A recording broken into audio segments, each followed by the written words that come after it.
if you were paying any attention yesterday, there were two stories in the news that started really taking off and trending. One is that there were 44 Ethiopian nationals who have been discovered in a house in Parkmore. And so police spent the day camped outside that house. I think there was a call from neighbors at 1:40 in the morning saying that there was some kind of disturbance in that house in Parkmore. And the day was then spent by the police trying to extract what seems to be, or was alleged to be, victims of trafficking. And so that's one of the stories that we definitely in the news have picked up on and want to cover. But of course, the other one that we've all been keeping our eye on is the story about the three constables who were missing initially, then found, very tragically, their bodies found in the Hennops River. And then yesterday, the big break in that story is that the car has now been retrieved. So the car, the VW Polo, the white VW Polo, that those three young people were in, has now been found. It has now been retrieved. And as we do, we try to break down those news stories for you. And so we have invited the spokesperson, the national spokesperson of the police, to help us with that story this morning. So Brigadier Athlenda Mate, who's had a really, really busy week on the story this morning, thank you so much for joining us to just cover the story and the new development in the story. Well, a very good morning to you and to your listeners. Thank you so much, Brigadier. If you could just take us through yesterday's happenings. It is now confirmed, yes, that the car that was taken out of the Hennops River yesterday is that of the three constables. Yes, indeed. We have confirmed that the missing piece of our puzzle has been recovered, and it was retrieved from the Hennops River.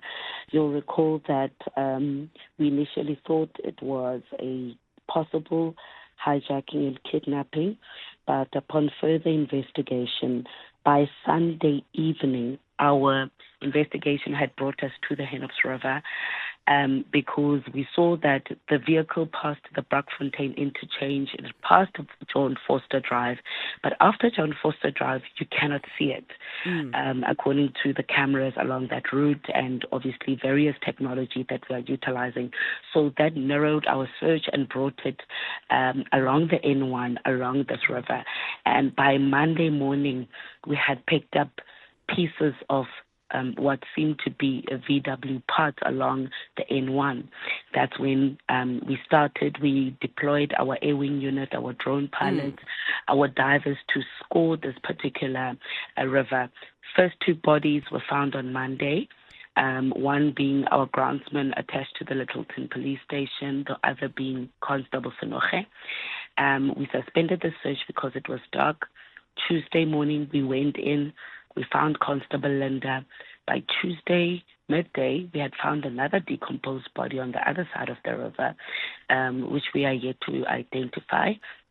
And then by that afternoon, we had found Constable Base, but we were still searching for this vehicle because, we felt that, the vehicle provides the answers that we're looking for as to what really transpired. So we continued with the search, and yesterday morning, or the previous evening, on I think it was Wednesday evening, we found two vehicle parts, a bumper and rear bumper.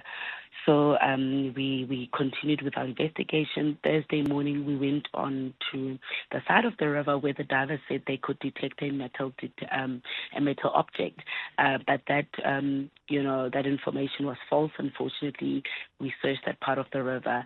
We then regrouped. We re-strategized with the divers. We split into four. We went to different areas of the river. We went back onto the N1.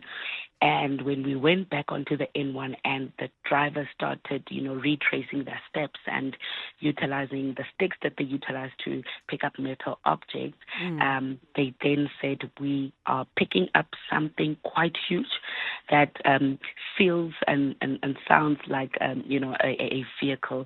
And that's when we pulled the resources together, the crane, And when we pulled out, as soon as I think it was the wheel. wheels, the wheel, when the Yeah. wheel came out, we said, oh, we might, we're crossing fingers, and we said, and what is of importance is that the divers that were there, still in the water, they managed to get the chassis number, and they compare it to the VIN number of the vehicle that we're looking for. So before even that vehicle went out of the water, we had a positive indication that this is indeed the VW vehicle that we had been looking for. Absolutely, so indeed, we hope that this will gives the family some kind of relief. The investigation is still ongoing. We have registered a culpable homicide case because it seems as though they may have had an accident and plunged into this particular river. Looking at the weather on that day, the road was quite slippery and wet. And when you look at the footage that we received from the engine Grasmere Plaza, you could see it was raining on that particular evening and so on. So just before we get to the continued investigation or even the retrieval of the car, there has been a lot of confusion around the fact that 5 bodies were retrieved and whether there's connections or not. And so just to clarify, the police officer or the person who was connected to the Littleton police station was not an officer, number one, but was not connected in any way to the story of the 3 constables. It's kind of a strange coincidence, and that the 5th body that was uncovered also not said to be connected to this. Am I understanding that correctly? Yes, so according to our detectives that have been working on the case, the other 2 bodies are unrelated to what has happened to the constables. The groundsman's vehicle and body were found on the other side of the river, so it seems as though his vehicle plunged into the river on the other side. And according to the investigation, when the wife gave us the statement to say he was at home on Saturday, he left and he never came back. So when we look at the accident of probably the constables happening on Thursday early hours, and then him still being alive and with us on Saturday, but from Saturday we then he didn't return back home. Sure. And then the other decomposed body also, it's a very long river, so it was found also on the other side. Remember, we were using drones, we were using the air wing to try and locate this particular body. So the other 2, they are really unrelated. It doesn't seem as though they form part of all, because initially it was thought, no, perhaps these 2 vehicles collided with each other somehow, and then they plunged into the river. But it doesn't. But that's been ruled out.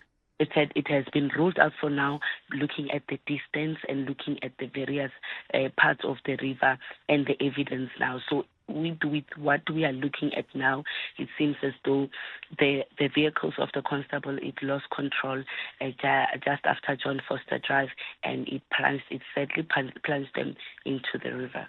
And it does seem, by what reports are saying, that the vehicle did lose control to the point that it had capsized, or it was on its back when it hit whatever, either the barrier or the embankment before it got into the river, because really the top of that car looked quite smashed.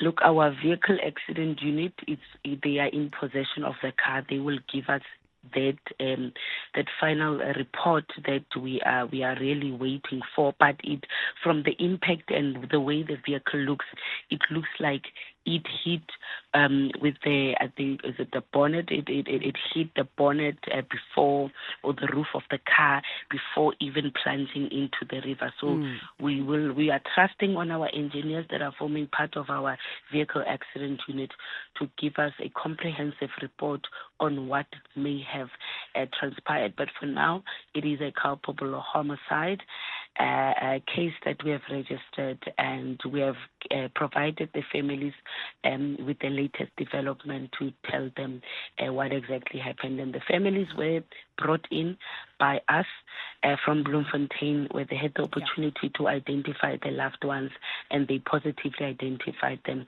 as their children, as well as the groundsman wife. She had also already positively identified her.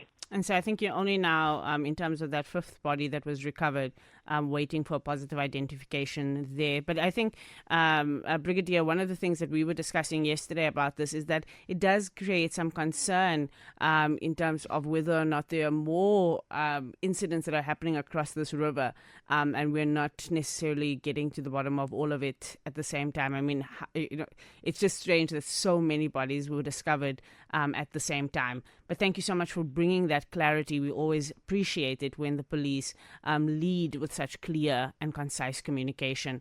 That was Brigadier Atlanta Mate, the national spokesperson for the police, giving us an update on that story we've all been following so keenly around the constables.